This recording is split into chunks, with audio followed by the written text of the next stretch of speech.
Hello, I'm Dr. Jeff Tobin from Cincinnati Children's Hospital Medical Center. Welcome to Cardiomyopathy. Discover the right treatment solutions for your family. Along with Dr. John Lynn Jeffries, also at Cincinnati Children's Hospital Medical Center, we're happy today to answer any questions that you might have regarding cardiomyopathies in children or young adults, approach some of the questions regarding therapies and diagnoses, and answer hopefully all of your questions that may come about regarding any of the cardiomyopathies that occur in children and adults. As the executive co-director of the Heart Institute at Cincinnati Children's Hospital, I've had the pleasure of, over the last 3.5 years, working with Dr. Jeffries and others to develop the cardiomyopathy heart failure program. Dr. Jeffries currently is the director of that program, and I'll ask Dr. Jeffries to introduce himself. Lynn?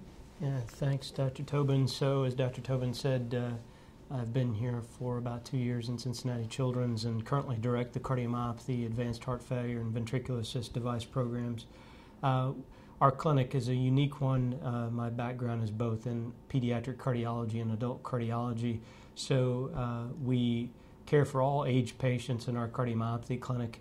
As you'll learn through this discussion this evening, many of these conditions are genetically triggered, which means that many family members may be affected and at risk, and so we feel like we have a unique situation. Dr. Tobin obviously has a lot of expertise and is well published in the area, and so we feel like we offer a very singular experience at Cincinnati Children's and the Heart Institute for the diagnosis and management of heart muscle disease. Over the past 25 years or so, I've been interested in heart muscle diseases in children, and together with my colleagues have been able to take care of many children with all of these forms of heart muscle disease. In addition, we've been interested in the underlying causes of these disorders, whether it's the genetic basis of disease, and our laboratories have identified many of the genes causing these disorders, or whether it's caused by things like viruses, which we also are able to make diagnoses currently, all using molecular-based technology.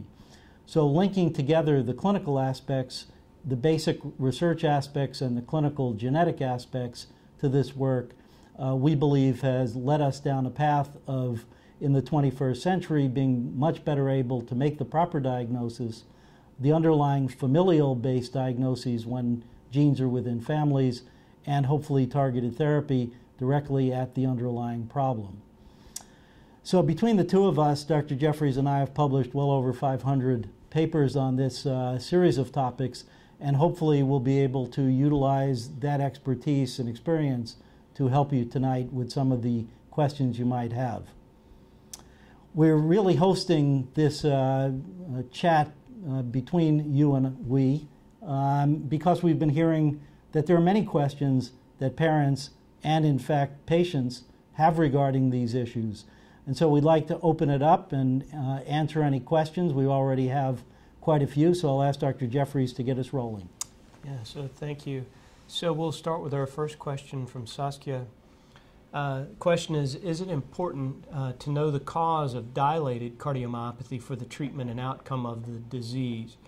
And so it's an important clarification there. We're talking about dilated cardiomyopathy, and our answer would be yes, it's very important to know the cause.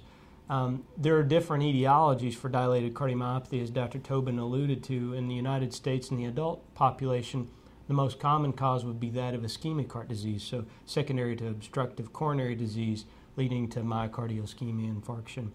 In our populations, the younger populations, we do know that much of what we care for is genetically triggered, but there are subsets of the populations that the myocardial dysfunction is secondary to an infection, and typically for us that's a viral-based infection. The reason that's important for us to know that is that we do anticipate that the outcomes for those virally induced cardiomyopathies seem to be better than those that are genetically triggered. Much of the therapies for these dilated phenotypes, regardless of the etiology, are very similar. However, it may offer us some insight into prediction how the patient does over time. The other important aspect would be is if we think it's a genetically triggered disease as opposed to an infectious disease, screening of at-risk family members would be important. So if we could identify the genetic trigger in someone, we might be able to use that genetic information to screen other at-risk family members. If we can't obtain any useful pathologic genetic information in a patient, we would still screen at-risk first-degree family members because they may also have dilated cardiomyopathy and have no symptoms, so it would be a subclinical effect. But once again, those patients would benefit from therapy. So we do think that it's very important because it may help us to understand outcome, but more importantly, I think it helps us to screen and treat appropriately the patients that are at risk as well as their family members. And this could lead from one particular patient up to multiple generations across family lines. So we do think that there's a very important clinical aspect to understanding the etiology of the disease. So a couple of key points that Dr. Jeffries just mentioned, the first of which is genetic testing is now clinically available. Simple blood test can be used for the diagnosis of dilated cardiomyopathy genetically. There are many, many genes that have been identified these days that cause dilated cardiomyopathy.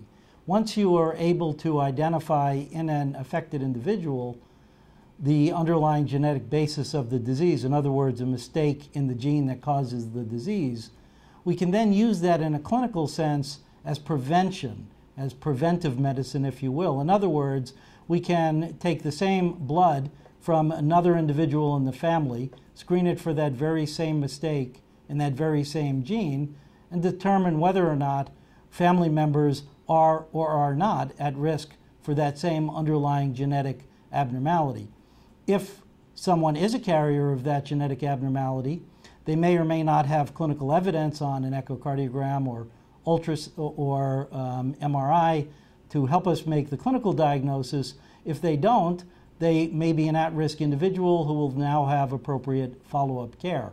If, on the other hand, their genetics is negative for that gene, then they are very unlikely to develop that same cause of dilated cardiomyopathy, which makes everyone in the family breathe easier. So it's helpful not just to give us an underlying picture of what's going on, but also from a prevention sort of a way in the rest of the family.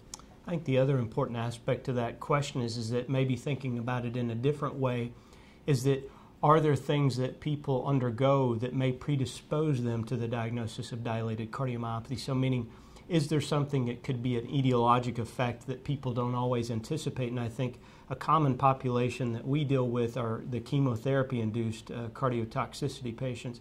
So an awareness piece is important as well, meaning we wouldn't be concerned about that genetic component where we think that they're at-risk family members, but many people in the United States receive chemotherapy that causes damage to the heart muscle and don't recognize that it may be a cause of dilated cardiomyopathy down the road. So anticipating that, being appropriately screened by a cardiologist, we think is important. So I think there are different types of etiology. We'll talk a lot about genetics and whatnot, but there are other things that are definitely commonplace in the general population that really may lead to pretty significant heart disease. One final point is that we have not focused thus far on babies. What I mean by that are children less than 1 year of age, and in some cases they may have a slightly different genetic underpinning to their problem, which is commonly a problem with metabolism or the mitochondria, the power packs of the cell, which create energy that allow the heart to do its work. There are some disorders in which energy is not either produced properly or utilized well enough that can lead to not just heart muscle disease, a dilated cardiomyopathy, or in fact any of the other forms of cardiomyopathy, but can also affect other parts of the body, the brain, the muscles, the liver, etc. And so in the very young child, it's important that the whole patient is evaluated, doing an exam of the entire child, and also in all of these linking in other subspecialists like neuromuscular specialists, so neurologists who have an expertise in muscle, geneticists who can help us along with genetic counselors to understand the underlying genetics and how to transmit that information. So with that single question, you've gotten the basic background on the things you should think about when having a member of the family or a friend of the family that has a cardiomyopathy. These would be the kinds of things to ask. And it's true, Dr. Tobin's point's absolutely important, is that if you were to involve a geneticist or someone who you're trying to identify the specific genetic mechanisms, it may alter the kind of testing that you do in the specific genes that you're looking for, especially in younger populations. So excellent question, and thank you for that. So next question is from Michelle K. My son was just diagnosed with restrictive cardiomyopathy. It showed up on a heart catheterization in March, but it was still called probable, quote unquote, until we just met with a transplant person last week. How quickly should I expect him to be listed? So I'll let Dr. Tobin field that. That has a lot of interesting points that I think that we can talk about. So the first point is the diagnosis. Restrictive cardiomyopathy is the least common of all of the cardiomyopathies that we deal with, whether or not we're talking about childhood forms or adult forms, but certainly in childhood it's uncommon or even rare. It typically is characterized by a problem with the top chambers, the atria, instead of the bottom chambers, the pumping chambers. The pumping chambers tend to look normal but are quite stiff. They don't relax very well. They pump fine. But the top chambers, typically the left top chamber, left atrium more than the right atrium, tend to be dilated. They tend to be too big. Now, you can get a big atria for any number of reasons. The two most common would be leakage of the valve backwards, so blood goes backwards, adding extra blood back into that atrium and acting like a water balloon where that atria just gets big because it has more blood in it. Or it can be too big because of too much pressure, if you will, or restriction to flow forward, and that's the problem that's most typically associated with restrictive cardiomyopathy. So you have a stiff ventricle, these big atria, with a problem with forward flow. And what ends up happening in those individuals is that when they're young, they can have an issue with sudden events, whether it's a sudden fainting event in which they get resuscitated or a sudden cardiac death. In childhood, that tends to be the biggest concern for these patients, and that is in fact typically the reason that patients get listed and transplanted. Now, there is controversy. That controversy is being evaluated at this time with data that's been obtained through the Pediatric Cardiomyopathy Registry that I was an original co-founder of and that I and Dr. Jeffries are on the steering committee of. We've now looked at the data associated with children with restrictive cardiomyopathy to compare their outcomes with other children with other forms of cardiomyopathy. The problem with this disease is that there is sudden cardiac death, as I mentioned. There is some data to suggest that there is a 5-year survival that is amongst the worst untreated, and treatment does not typically succeed when you're using simple medical therapy. So transplantation has been urged by some, particularly our program over the years, and we have most typically evaluated the patient fully once the diagnosis is made, and then at that point commonly listed them for transplantation since we're not clear if and when they're going to have an event.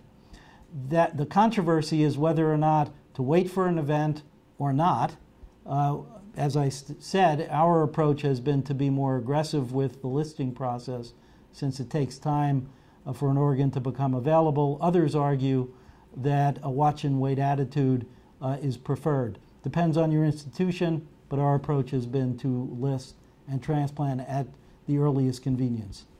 I think, there's one clarification too when we talk about restrictive cardiomyopathy. The disease process we're talking about is a genetically triggered one. In adult populations, it's oftentimes an infiltrative process, so a little bit different population, and the treatment strategies are often defined differently based on the etiology behind the disease. That being said, I think the other important thing is that we do have patients that have not opted for the transplant treatment option. We recently published a paper that looked at the mechanism behind death. As Dr. Tobin alluded to, it's often thought that these are tachyarrhythmic deaths, so ventricular tachycardia or ventricular fibrillation. But we're also starting to understand that many patients with restrictive cardiomyopathy may have problems with bradyarrhythmia, so slow heart rates. And our data would suggest that we've impacted outcome with the use of implantable defibrillators, which have pacemaking capacity. So we would not only address these ventricular tachyarrhythmias that may lead to sudden death, but also have the ability to pace these patients effectively. And so when we talk about treatment strategies, I think it's evolving. Everyone is a little bit different how we treat them, and some people don't want to proceed to transplant.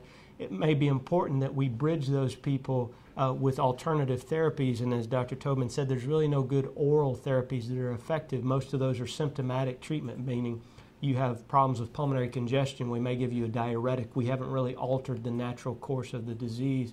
By utilizing things like ICDs, we may protect patients. We don't really know enough at this point, I think, to offer that as a standalone therapy, but it is something that we have seen in our population that seems to be effective.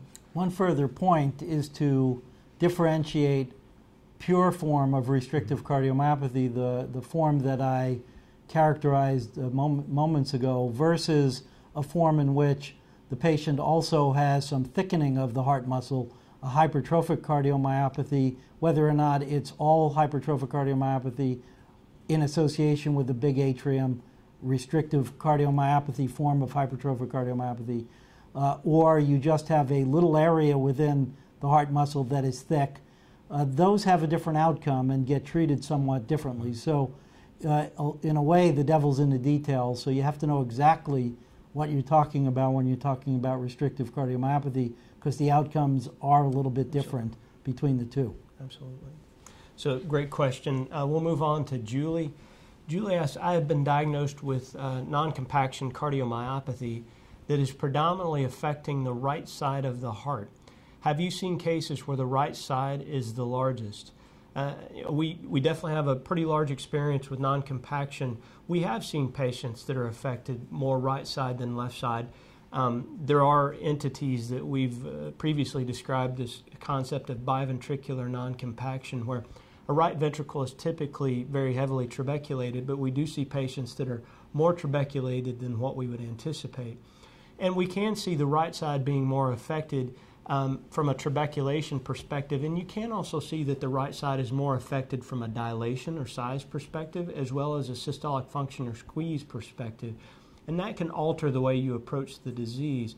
In our patients, we haven't really altered our treatment strategies, I think, as much, but it does make us think sometimes in patients about different diagnoses that may underlie that biventricular non-compaction.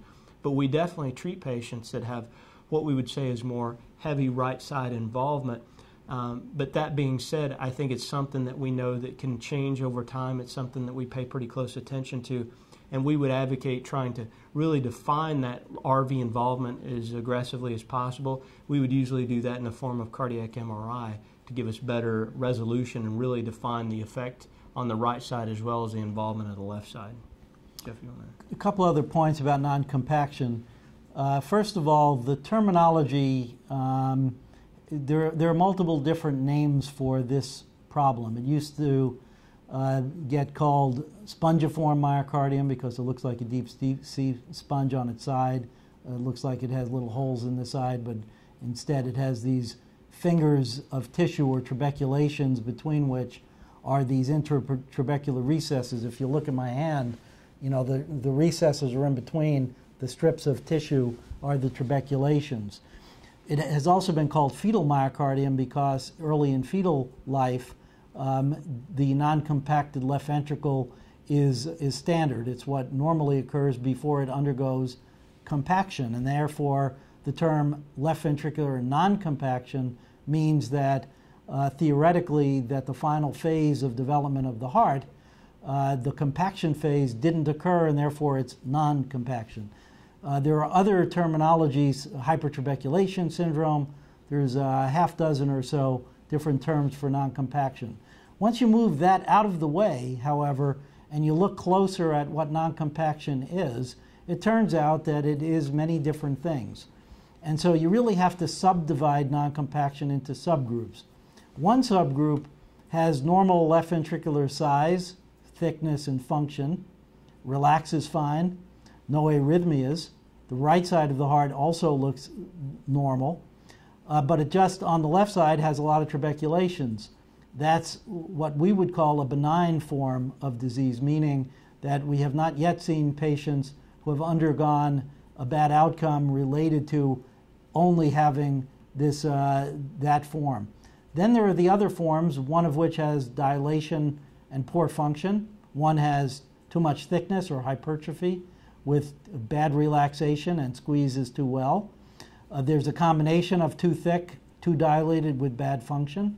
There's one that's restrictive with big atria. There's one that's associated with congenital heart disease. There could be any forms of congenital heart disease, but most commonly the right side of the heart. Now, those all have different outcomes. And so when we're talking about non-compaction and we're talking about the specifics and how we treat it and what we will tell you the likely outcome's going to be, we have to be a little bit more specific. So again, devil's in the details. So if you're just having a diagnosis given to you by name, ask for the details because it actually matters. Yeah, sort of what we really want to do is best define the phenotype, meaning non-compaction by itself we think is important, but people need to be cognizant it's often associated with thickening of the heart muscle or dysfunction of the heart muscle, which really has important implications for treatment. So I think, and Julie asked a thoughtful follow-up question actually. She says pulmonary hypertension was ruled out while diagnosing, which is important because of that right side involvement. Is it possible that there is a fine line between normal trabeculations and opinion of trabeculations to diagnose non-compaction cardiomyopathy? And the answer is yes. And I'll let Dr. Tobin follow up on that. But we both feel that, you know, the current diagnostic strategies are somewhat limited and maybe have some inherent fallibility. So I'll let you expand on that, Dr. Tobin. Yeah, so typically what people do is they'll use a ratio between what's essentially the length of the trabeculations, so the so-called ratio of the compact layer to the non-compact layer, with the non-compact layer being the trabeculations and the compact layer being the heart muscle underneath it. The problem with that is it depends on where the trabeculations are. It depends whether or not the heart is thick or dilated. There's many different things that come into play regarding the ratio that you get, and there's no good reason that a ratio would matter. So we tend to look at the ratio but not really use it in a diagnostic sense. Certainly this is a controversial topic regarding how to make the diagnosis. Some people believe it's just by look, by feel, karma, if you will. If you've seen a lot of them, then you've seen a lot of them, that sort of idea. That's, of course, imperfect, and you'd prefer not to have it. I believe that the positioning of the trabeculations matters, so in the apex or the very bottom of the left ventricle, and then up the side are the two critical areas typically, in my view.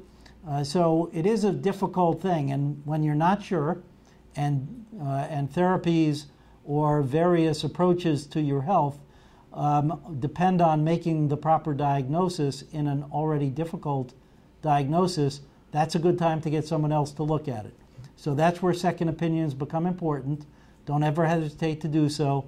We have many patients come to us for second opinions. We have many of our patients go elsewhere for second opinions. Either we help them find someone or they get other names. And so nobody should feel bad about getting a second opinion. It does matter if you're not sure. Absolutely. So I'll move along. We have lots of questions. So and just a reminder for everyone: don't enter your questions twice. We'll get to your questions if possible during the hour. If not, we'll address them after over the next couple of days. So Joe asks, I have a 9-year-old daughter with idiopathic dilated cardiomyopathy from 11 days old. She had a mitral valve repair at 3 due to damage caused by infective endocarditis. In your experience, what is the longest a repair of this nature can last, as we've been told that she will need transplant once it starts to fail? And she also is very complimentary of the organization of this Q&A and of Dr. Tobin. So thank you for your comments, Joe. Dr. Tobin, would you like to Sure. field this? So the short answer is we don't know. We've done mitral valve repair in children with dilated cardiomyopathy, including at these age ranges that you outlined. Several of them have had, what appears to be relatively long-lasting, meaning 5 to 7 or 8 years so far, maybe a little longer in. Some only had a few years where the mitral valve really was competent enough not to put a burden on the heart. In either case, the fact that the child gets any number of years of improvement and does not need a heart transplant during those years is a big win, because when you get your heart transplant, when that gets put in, as we like to say, the clock starts ticking. We don't know how long any new heart's going to last, so our preference, of course, would be to keep our natural heart for as long as we can, as long as it's doing what we need to do. That said, the mitral valve in and of itself is not the end-all be-all. The management of the heart muscle is also at the same time important. So if your child is getting appropriate medical therapy, and I'll assume for the moment that your child is getting appropriate medical therapy, the heart likes when it gets the right therapy. And just because there was a problem early in life that may have been severe doesn't mean that it stays that way the whole time. In many cases, we can make that heart work well enough over a long stretch of time that you're already into adulthood still worrying about the same problem. So I wouldn't put any time limit. I would just make sure that you're following up appropriately, that the medicines are being taken appropriately, that your physician is answering questions that you might have, and that nobody's ignoring any new onset symptoms, even if they seem to be mild or minor. If there's a change, pay attention to it, report the information so that close observation could be made, maybe adjustment in the medical therapy. So I wouldn't put a time limit on it. Sounds like so far so good, and sounds like there's reason to have some optimism. And whether or not a transplant is ever necessary, obviously I'm not seeing what the heart looks like, but sometimes you'd be surprised how long it goes. Yeah, I think the other important part, as you heard, as Dr. Tobin was alluding to, appropriate medical therapy. What we're trying to achieve with dilated cardiomyopathy is this idea of favorable remodeling. And the example that I give to families is typically a normal heart should be very conical, almost like a football in shape. And what we're dealing with dilated phenotypes is more of a basketball. What happens with that basketball is it really unfavorably affects the competence of the mitral valve. So you're sort of separating the leaflets, which leads to a lot of this mitral insufficiency. By favorably remodeling, so changing the basketball more to a football with the right kinds of therapies like ACE inhibitors and beta blockers, you actually may preserve some of the functionality of the mitral valve, which can preserve LA volumes, pulmonary hypertension, all sorts of things may be avoidable. And I think that that's a critical piece. And as Dr. Tobin alluded to, if a mitral valve repair or replacement is needed in the future, obviously the more advanced in age that your daughter can become, the better off we're going to be. But we want to be aggressive with those medical therapy, because much of the mitral valve competence really could be dictated by the size of the left ventricle. And we have therapies that sometimes can favorably alter that. So next question from Michelle K. How quickly does restrictive cardiomyopathy typically progress? My son also has Swiss cheese ventriculoseptal defects in the apex. So I think we'll both have an opinion about this. Restrictive cardiomyopathy is a variable phenotype, as you heard previously. We have some people that present very early on in life that never leave the hospital and require cardiac transplant. Other people we follow that are outpatients, many that don't present until much later in life, many that we've actually seen through family screening that were completely asymptomatic. The idea of having these Swiss cheese ventriculoseptal defects would have us come back to the idea, are you getting a complete diagnosis? Is the phenotype being accurately characterized for you? Meaning oftentimes we'll see this in this apical region in conjunction with non-compaction. So the non-compaction cardiomyopathy we were talking about previously, which is also referred to as LVNC. So we would encourage you to really have your cardiologist to pay close attention to the myocardium. We see that Swiss cheese appearance. We oftentimes see that in conjunction with non-compaction cardiomyopathy, which really may affect things to a dramatic degree. It does alter some of our thought processes about etiology, as well as sometimes it'll alter our thought processes about treatment. So I do think we don't really know how quickly restrictive cardiomyopathy can progress, because even in families with the same genotype, it can progress very differently. But we would urge you to make sure that there's a complete understanding of the RCM and association with these ventricular septal defects. Yeah, I agree. What you describe is you're starting with a rare disease, restrictive cardiomyopathy, and adding on top of it a very rare event, meaning an associated congenital heart disease. Anything's possible, so it certainly could be straightforward restrictive cardiomyopathy with straightforward VSDs, but it could also be something different, and non-compaction is the first thing on our list, simply because of what I said a minute ago, which is that it can be associated with congenital heart disease of any type, and it's really the one thing that we commonly will see associated with congenital heart disease. So this could be restrictive cardiomyopathy VSD, but it certainly, if I was to put money down, I'd probably be putting it towards the non-compaction side of it. So just ask the question. And as you heard previously from Dr. Tobin, LVNC can be seen in association with RCM. So, and as you heard previously about our thought processes on restrictive cardiomyopathy, we would be pretty aggressive about that diagnosis if we thought that restrictive was really the phenotype that we were dealing with. So our next question is, I would like to know what your recommendations are for those with left ventricular non-compaction.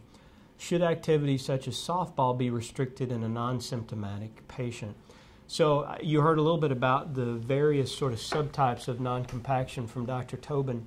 In our opinion, with the right kind of surveillance, and that would mean that patients that have preserved myocardial systolic function, that they don't have this hypertrophy or thickening of the heart muscle, they don't have evidence of restrictive cardiomyopathy, so those big dilated atria, and they don't have evidence of arrhythmias. And the way we would surveil for that would be through treadmill testing and Holter monitoring or ambulatory EKG testing, is that we actually don't restrict those patients. So the question about softball is that we would not restrict that individual typically.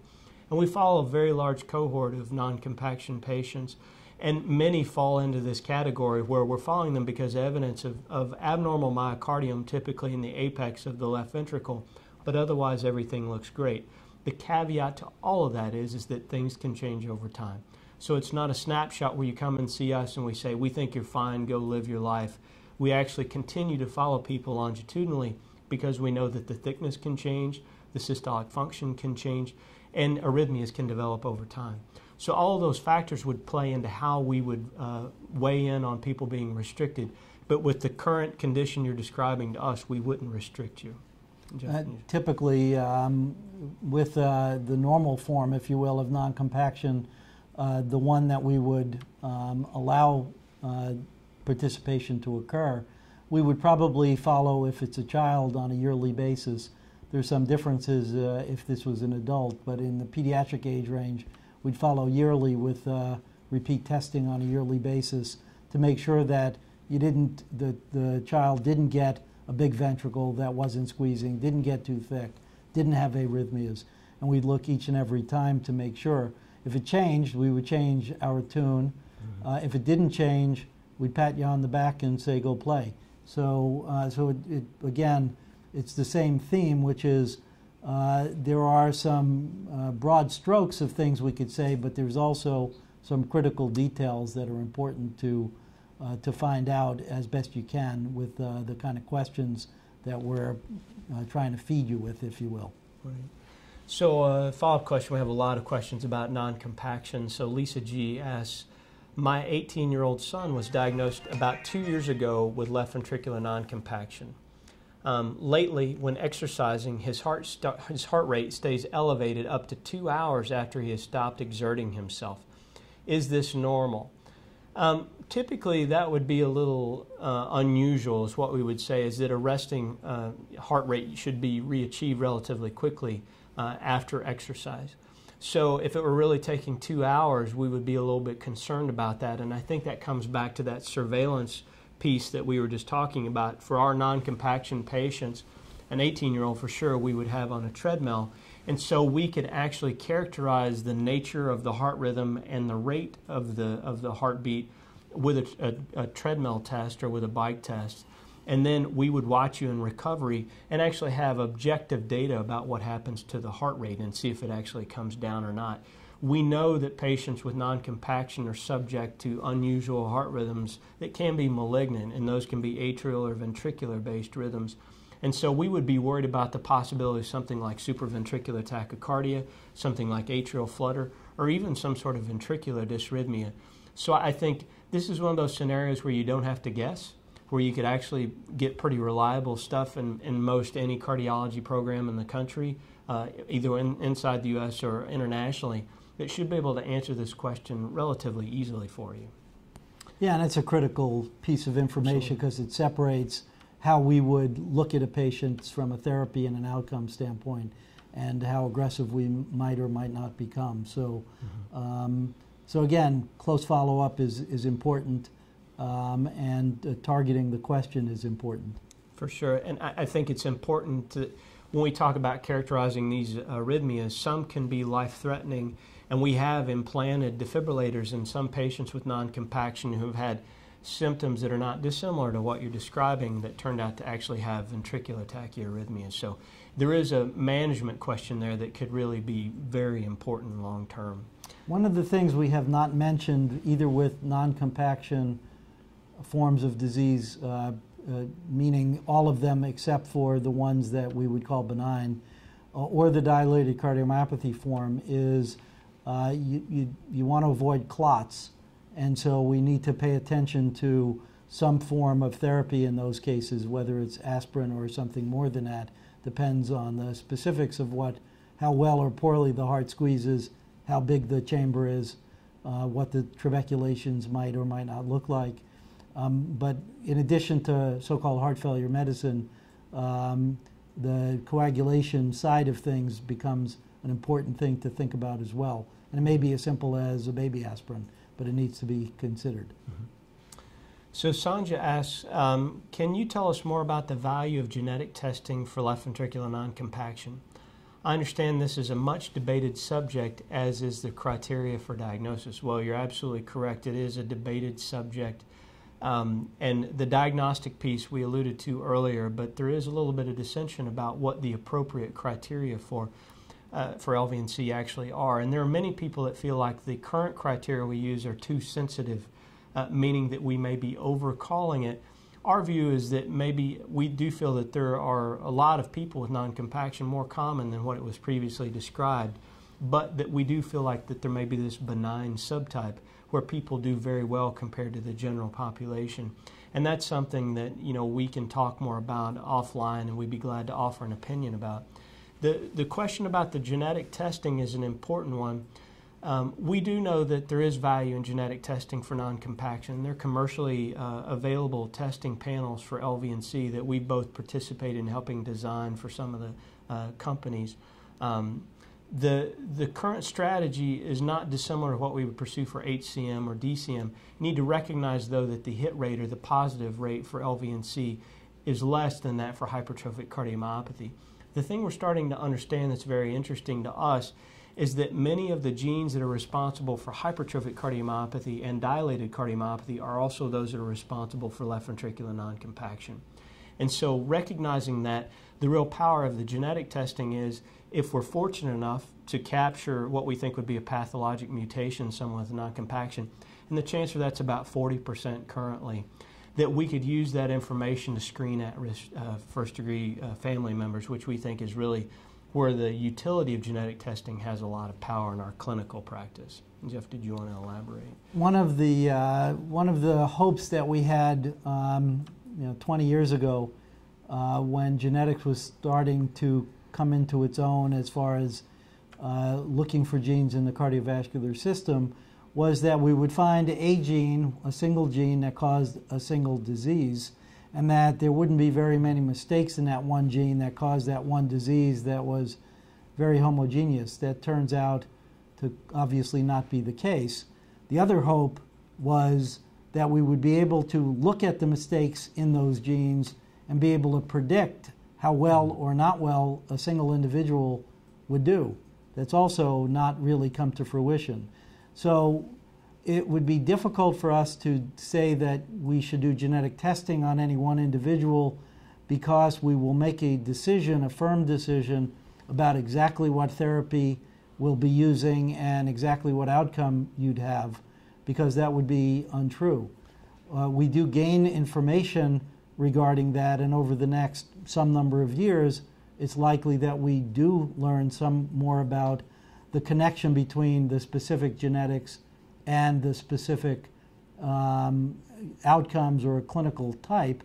But at this point, we're really not able to do that. So, as Dr. Jeffrey said, we have to use genetics currently for the rest of the family more than using it for the individual who we already have a diagnosis in. Now, there's one associated caveat, and that is that if we have an individual who has a controversial diagnosis, who we then do genetic screening on, that we then identify a gene mistake that's been shown in many other individuals in other families to have that same gene that causes that same disease, it makes the diagnosis a little bit more firm.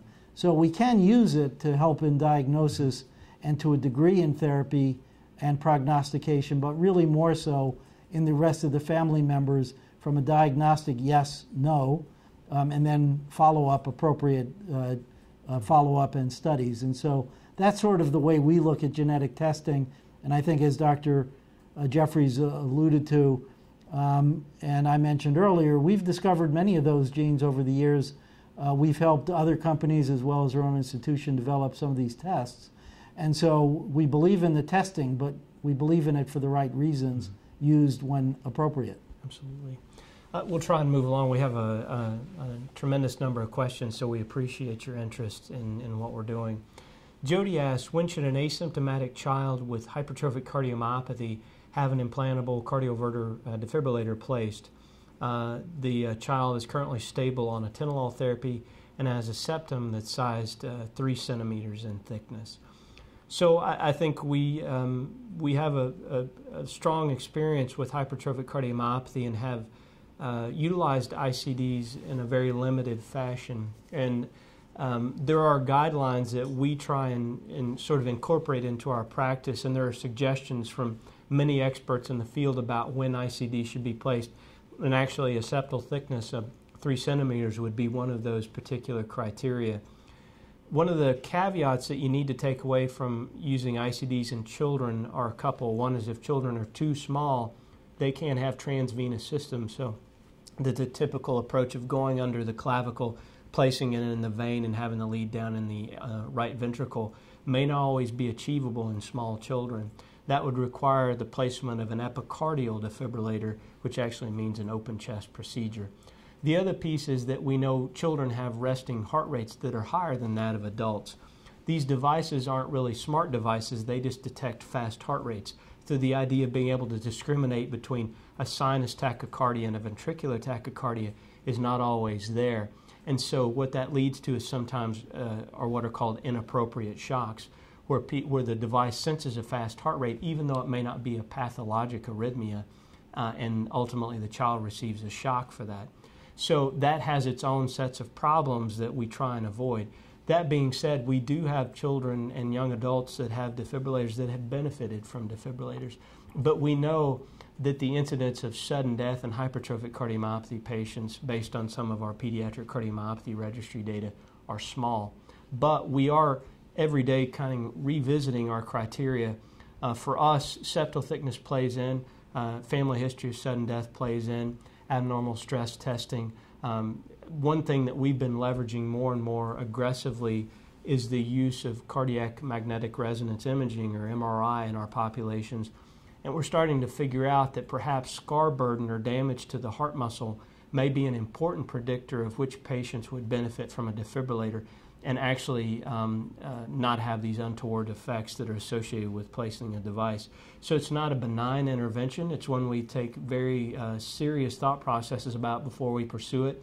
We do have children that have ICDs, but we definitely do not place them as aggressively as we would in the adult population. Jeff, you want to weigh in? Yeah, so there's a couple of other caveats. One, to go back and remind you about the size of the left atrium. If it's dilated without mitral regurgitation, in other words, having a restrictive component, we get a little more nervous about that subgroup of patients. They have a slightly different and worse outcome, typically in comparison to straightforward hypertrophic cardiomyopathy. The other is that some forms of hypertrophic cardiomyopathy, particularly the very thick ones, may develop what we call a burnt out phenotype, meaning that instead of it being thick and squeezing too well and relaxing badly, it can have all of those features but then turn into a chamber size that's increasing in size, gets to be too big with a squeezing that's not good enough, and then you get into a dilated form, and which may or may not be associated with arrhythmias, and depending on how bad the squeeze is, may also dictate whether or not an ICD gets more strongly considered. And then the final piece is asymptomatic doesn't mean normal. So the fact that a child doesn't have a symptom, actually that's standard. You could have the ugliest looking heart on any kind of imaging you like, and most kids are actually asymptomatic. That doesn't suggest they don't have risk, and it also doesn't suggest that they don't have arrhythmias underlying it. They may not have risen to the level of developing a symptomatic outcome, meaning a sudden event, but they need to be looked for. And so again, follow-up with the appropriate diagnostic tests on a routine basis may trigger a more aggressive approach to a placement of an ICD than just a thick septum in a child who's otherwise completely asymptomatic and everything else looks really very good. And then also the other part of it is what kind of activities does that child do? Are they putting themselves at some risk based on the things they're doing, be it sports, drugs, whatever it is? So there are lots of other things that come into play to consider. And I think the two pieces, too, as Dr. Tobin was alluding to about the right kind of surveillance that we've talked about, is that, you know, if we were to do Holter monitoring or stress testing and we saw evidence of ventricular tachycardia, then we would be very inclined to pursue ICD. The other piece would be syncope. So passing out is a very concerning symptom for us in someone who has hypertrophic cardiomyopathy, and that would trigger a very serious discussion with our electrophysiology colleagues about the placement of an ICD. So Sam asks what could be a controversial question. I think it's an important one for us in pediatrics is, would you advise medication for a 7-year-old asymptomatic child with hypertrophic cardiomyopathy with a septum that measures 1.7 centimeters? He's very fit and an active child with no issues during 24-hour monitoring, Holter monitoring, or exercise testing. So Dr. Tobin, I'll let you field that one. It figures you'd pass that one along to me. So this is controversial. So the best we can do when there's a controversy is tell you what we do and compare and contrast it to what others do and maybe give you a how come. Right. 9-year-old or 7-year-old, how old? Is a 9-year-old. I'm sorry, it's 7. It's so a young child with a 1.7 centimeter septum. Unless it's a gigantic child, that's a pretty thick septum in a small child. So, you know, the 3 centimeter septum in a child, if that child was 18 and 6'5" and 270, it could be actually smaller than a little baby with a 1.7 centimeter. So you have to really know what the size of the child is. But that said, this is a child with a thick septum, hypertrophic cardiomyopathy, otherwise okay. It has been our approach for the better part of the last 25 years to actually treat all of those children with beta blocker approaches. There are theoretic reasons why that would make sense, but the proof is better when you look at the outcomes. And the outcomes are, as Dr. Jeffries mentioned earlier, looking at our pediatric cardiomyopathy registry data, children do exceptionally well. The amount of sudden cardiac death in that subgroup of patients is very low. However, a substantial percentage of those patients studied happen to be patients that get beta blockers. So we don't really know if it does or does not do well for the child.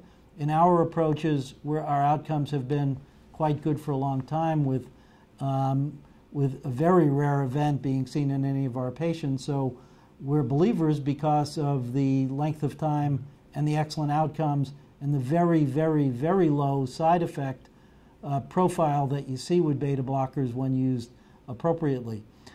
On the alternative side, one can argue that any medication is not worth taking if you don't need it, and I'm a proponent of that, and that there is no proof per se that it saves lives, which is also true because the outcomes in this era are quite good. At the end of the day, consistency matters. Both sets of data are very good. We believe our data is excellent. Our children do quite well. We allow them to do certain things and not others, but they generally have active childhoods. So because of that, we believe that the protection that this potentially gives versus no therapy allows us to feel better about using the therapy, and linking in 25 years of data also makes us feel good about it. So it doesn't answer your question because I don't actually think there is an answer. It's dependent on the physician that you see. As long as that person is consistent and watches properly and follows over time appropriately, you're probably okay either way, but we feel more okay using the therapy. And I think that's true. That's the important piece, is that when we talk about adults with hypertrophic cardiomyopathy that are obstructive and symptomatic, that's an indication for beta blockade. Many of our patients really don't appreciate what symptoms are in this particular disease process. And so for us, I do think that our outcomes have been outstanding, and we do credit much of that to the use of beta blockade and restricting those patients from high-intensity sports. But I do think it's something we'll continue to address on our individual patients, and we do tailor therapy based on how patients tolerate medications and those sorts of things, but I would agree that the consistency is the key. We have a question: is an ICD recommended for an 18-year-old male with non-compaction who used to be very active prior to diagnosis? That comes back to what we talked about as far as really understanding the disease and looking for the predisposing risk factors that are associated. So that would mean the heart muscle dysfunction, the heart thickness, the dilating atria, and also the evidence of any arrhythmias. We would never suggest an implantable cardioverter defibrillator just for someone because they have non-compaction based on what we were talking about previously. That being said, if you saw something of concern, meaning if that patient had a passing out episode that we thought was unexplained, that patient had ventricular tachycardia on a Holter monitor, had abnormal stress testing, then we would discuss the idea of a defibrillator. And we've done that in many patients that are asymptomatic with non-compaction, but who've had evidence of malignant dysrhythmias on some sort of testing, and ultimately have put in defibrillators, some of which have actually appropriately fired. So we do think that's an important question. But non-compaction in and of itself, it's not just about the diagnosis, it's about understanding the diagnosis both from an arrhythmia perspective and a myocardial function perspective. So I think it's an important thing to ask your cardiologist. We have, from Sonia again, we have, you talked about the ratio of non-compacted to compacted myocardium. What about the proportion of segments affected? And so we can elaborate. I think we know what we're being asked there. I was told this is also crucial in the diagnosis. So what we're talking about there is that we talk about the segments typically, as Dr. Tobin alluded to, it's the apex or the tip of the heart is the part that's non-compacted, and we think that that's because of the embryologic nature of the disease going from base to apex. However, we do see non-compaction is seen in other segments of the myocardium in the left ventricle. So it could be along the septum, it could be up towards the base, close to the mitral valve, it could be along the free wall. So, and we do see patients that have numerous segments affected. In our experience, we haven't really appreciated that the number of segments is really predictive of any adverse outcome per se, with the caveat that the other things that we've talked about are normal, right? That there are no arrhythmias, the idea that the heart muscle thickness is normal, that the function is preserved. So that doesn't mean that things may not change over time, and I think that's the carry-away message that we would want you to have about non-compaction, is that you're talking about snapshots in time. If you don't have adequate surveillance, things may change where you develop myocardial dysfunction, you develop arrhythmias that could be life-threatening. If people aren't paying attention to what's going on with non-compaction, the outcome can be very different. But in our clinical experience, we see people that have biventricular non-compaction, so very, very severely affected ventricles, that are high-level athletes, so people that are runners, that are triathletes, those sorts of things. We have, in our experience, not really been able to appreciate that the number of segments affected seems to impact outcome in any great way in our pediatric and young adult population. Jeff, yeah, I agree. I think this is another attempt to clarify diagnostic criteria, which is a great plan, but it's hard to prove whether or not that's true or not true at this point. So we don't use that. That doesn't make it wrong or right. It's we have not identified in our subpopulation of patients. We probably follow about 700 now that matters with outcomes in our patients. Sure. I think because of the tremendous response that you guys have afforded us, we actually have been offered the opportunity to extend this for an extra 15 minutes. So we have a lot of questions, and we'll continue to try and press through and answer as many as we can if you're willing to stay with us. So Nikki asks, how would you recommend more invasive diagnostic tests such as cardiac MRI? My son is 15 months of age with an unknown cause of dilated cardiomyopathy. Our cardiologist is reluctant to order these tests. Would the treatment change? So I think that's a very important question, and it highlights some of the differences between what we would do in pediatric cardiology as opposed to adult cardiology. Most, I would guess, a reasonable guess that why your cardiologist doesn't want to pursue testing in this age group is because of the requirement for sedation and anesthesia for your son to undergo a cardiac MRI. So the process takes about an hour at a minimum, requires IV access for contrast, and children have to be very still. Well, you can imagine a 15-month-old trying to be still for an hour is not plausible. So the requirement for pretty significant sedation is there, and the question is going to be, is the risk of that sedation worth the benefit of the information that you may acquire from cardiac MRI? For us, we do think that there are times when cardiac MRI is indicated even in this age population. Many times if we're concerned about ongoing inflammation, so let's say a question of something like myocarditis or one of these viral-induced cardiomyopathies, the other piece of information that's useful from an MRI that we've leveraged, I think, in clinical practice is that this idea of utilizing MRI versus echocardiography, we can actually get an idea of fibrosis or scar burden. It's an indirect assessment, but it gives us a pretty good idea if the heart muscle has been damaged in a way where you've replaced healthy heart muscle cells with scar or fibrosis. That has important implications for a couple of reasons.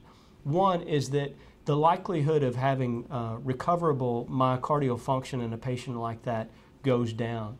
So the idea that, fibrosis or scar doesn't squeeze, the ability to regenerate that area with healthy myocardium, although it's not completely lost, is somewhat limited. And that may factor into your thought processes about listing for cardiac transplant. The other piece is that scar burden in older patients may help us to understand who would benefit from cardioverter defibrillators like we talked about. And then lastly, we do know that those patients would be at an increased risk for ventricular arrhythmias, so ventricular tachycardia. So would you be more aggressive in treating that patient, and would that perhaps send you in a direction where a consideration of transplant would be important? And the answer would be yes. MRI, we do probably more than just about anyone because we do believe in a technology. It's very reproducible, very reliable information that gives us great volumetric data. You've heard Dr. Tobin allude multiple times this evening to the size of the atria. MRI gives us a very reliable means of assessing that, and it's something that we can utilize longitudinally to look for things like scar, change in scar, squeeze.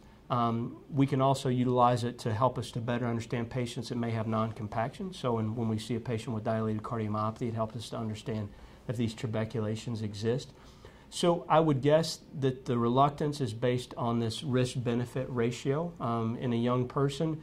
it's not an insignificant risk for a dilated cardiomyopathy to undergo anesthesia. And if you were to pursue the testing, we would strongly advocate that that's done in the hands of an anesthesia expert who has experience and understanding of cardiomyopathy. Agree. No, I agree completely. We have from Sue regarding clinic's online email second opinion program for the diagnosis of non-compaction cardiomyopathy.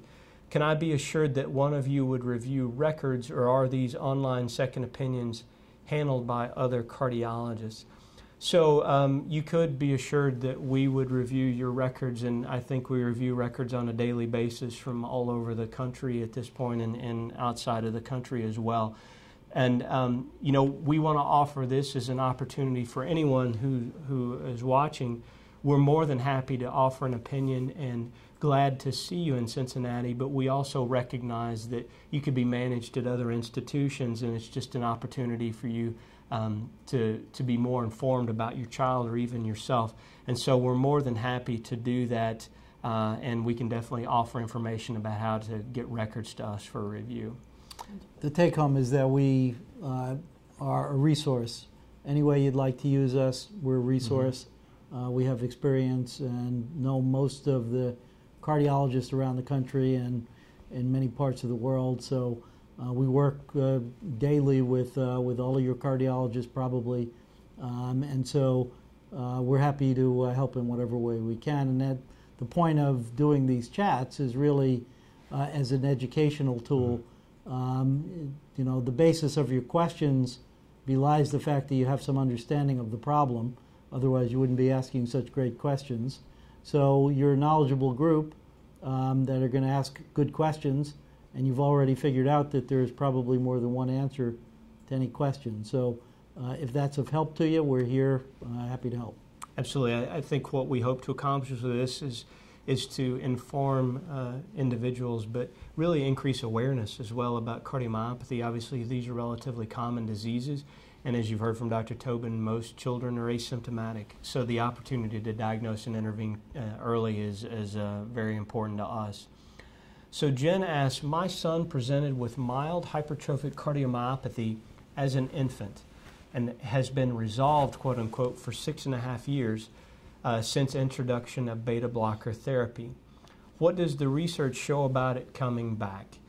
Well, this is a very important question. I think that maybe it's an important piece of information for people to take away about thick heart muscle. We talk about thick heart muscle, that's referred to as left ventricular hypertrophy, and that just means thickened left ventricular heart muscle. There are different ways you can get to thickened heart muscle, and for the adults in the United States, the most common etiology would not be hypertrophic cardiomyopathy, it would be systemic hypertension, so high blood pressure. So if we were to see someone at a young age like your son who presented with thick heart muscle, we would always be worried about hypertrophic cardiomyopathy. That's definitely a possible etiology, which has a genetic trigger, whether it's some of these sarcomeric genes or, as Dr. Tobin alluded to, some of the metabolic abnormalities that might increase risk of hypertrophic cardiomyopathy in an infant. That being said, there are other reasons that left ventricular hypertrophy could have existed in your son. Those could have been blood pressure related. Those could have been endocrinologic related, so things like thyroid abnormalities. Could have been stress in utero. There are different things that could have contributed to that. And the fact that it resolved and hasn't come back with beta blocker, I think, is reassuring. It comes back to the possibility of how could we better characterize the cause of the hypertrophy. And that may be an indication where we would think about the genetic testing. And so you heard about that previously from both of us, is that may be an opportunity for us to identify what we would call a disease-causing or pathologic mutation. So if we really thought that abnormality existed, even though this resolved, and it's been 6.5 years, if you have the genetic substrate, the potential for it to come back would be there. The other important piece of information to take away would be if we really thought that this was genetically triggered, that it's really hypertrophic cardiomyopathy and not left ventricular hypertrophy from some other etiology. There are at-risk individuals, meaning the parents should be screened, and any siblings that your son has as well. Jeff, yeah, I agree. Not much more to say. Yeah, okay. Saskia asks, what do you think about supplementary treatment in addition to medical treatment for dilated cardiomyopathy? So this is a good question. I think one that we probably face relatively frequently. I can tell you that most adult literature would suggest that there are really no beneficial therapies to supplements for people that have normal levels of things like carnitine or B vitamins. There's been a lot of thought about the use of antioxidants, for example, or coenzyme Q10 as a supplementary therapy, as you allude to, for the treatment of dilated cardiomyopathy. Our approach has been, if you're really serious about supplementing something like CoQ10, that we should do it in a very objective way, where we would measure levels, and if we were going to treat it, we actually treat it appropriately with a prescribed medication. You have to remember, supplements that you may take aren't FDA regulated, so something you may go to the store and buy, what dose you think you're taking may not actually be the dose that you're actually taking. And so if you're going to treat something with some sort of a supplement, I think you need to understand, what is it that you're trying to achieve? Do you have baseline levels that would indicate that you would actually benefit from treatment with those supplements? And I think the other piece would be is that you have to recognize that supplements may have adverse side effects, just as the medications that we use, such as ACE inhibitors or beta blockers.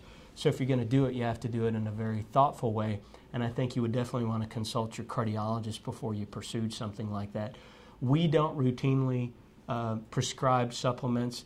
However, that being said, if families feel strongly that they want to try it, and I feel like that the supplement won't cause any adverse risk to the patient, I typically will go along with that with the family and try and help them along. But I counsel them that there's really no evidence that I think it's going to make a major difference. I guess the one caveat would be perhaps in the setting of something like mitochondrial disease, there are supplements that are prescribed by the physician that really may benefit cardiac function over time. Right. So if the mitochondria are affected, the energy production part of what the mitochondria are there for may not be functioning properly, and these are sort of split into parts of a factory, if you will. And there are ways to identify where the abnormality in that factory is, what complex is abnormal, and some of these vitamins, some of these supplements actually work directly on those parts of the factory to make them work a little more efficiently, with the outcome potentially being a more robust production of the energy that you need and better function of that heart muscle. It happens on occasion. Mostly it doesn't make much difference. And so we do it in more of a targeted manner than just prescribing it. But as Dr. Jeffrey said, most of these are pretty benign treatments, other than you have to reach into your pocket to pay for them, and the child has to take them, and not all of them taste very good. But as far as making you better or making you sick, there's not great evidence in either direction, unless it's for a specific abnormality. Mm-hmm. So Nikki asks, what are your thoughts about a child who has already had one incident of heart failure? So I presume that means that the child was hospitalized. Does the fact that his heart failed at a young age, at 3 weeks of age, affect his prognosis?